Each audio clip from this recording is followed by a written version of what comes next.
நடிகை கஸ்தூரி கைது குறித்து பாஜக மூத்த தலைவர் எச். ராஜா செய்தியாளர்கள் சந்திப்பில் கருத்து தெரிவித்துள்ளார். அதாவது செந்தில் பாலாஜி தம்பி அசோக்குமார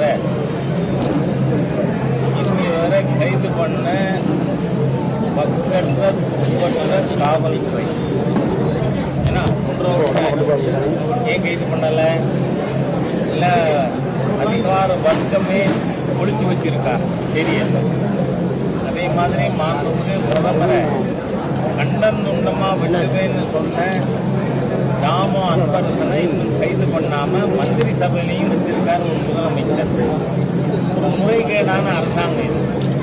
ஆனால் நீங்கள் பார்த்தீங்கன்னா மீசியை முறுக்கிக்கிட்டு நாள் பூரா தேடு தேடி பாவம் ஒரு பெண்மணி கஸ்தூரியை கைது பண்ணிட்டாங்களாம். பெரிய பகாதூரி பராக்கிரமம் காட்டியிருக்கு தமிழ்நாடு போலீஸு. ஆனால் எனக்கு நீதித்துறை கிட்ட ஒரு வேண்டுகோள் இருக்கு, அவங்களுக்கு பாதுகாப்புக்கு நீதித்துறை இன்ஷூர் பண்ணும். காரணம் ஜுடிஷியல் கஸ்டடியில் இருக்கும்பொழுது தான் சவுக்கு சங்கத்தை உடைக்கப்பட்டது.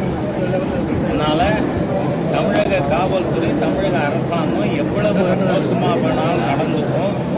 ஒரு பெண்மணியை கைது பண்ணியிருக்கீங்க, அது I leave it to court. ஆனால் இந்த அரசாங்கம் இந்த காவல்துறை நேர்மையாக நாகரிகமாக நடக்காது அப்படிங்கறது சவுக்கு சங்கர் வழக்கில் நிரூபிக்க.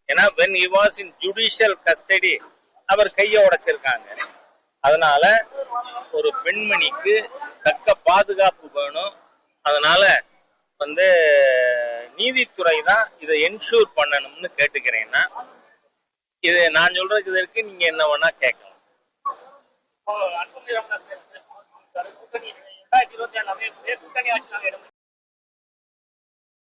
செய்திகளை உள்ளது உள்ளபடி தெரிந்து கொள்ள ரெஃப்ளெக்ட் நியூஸை சப்ஸ்கிரைப் பண்ணுங்க.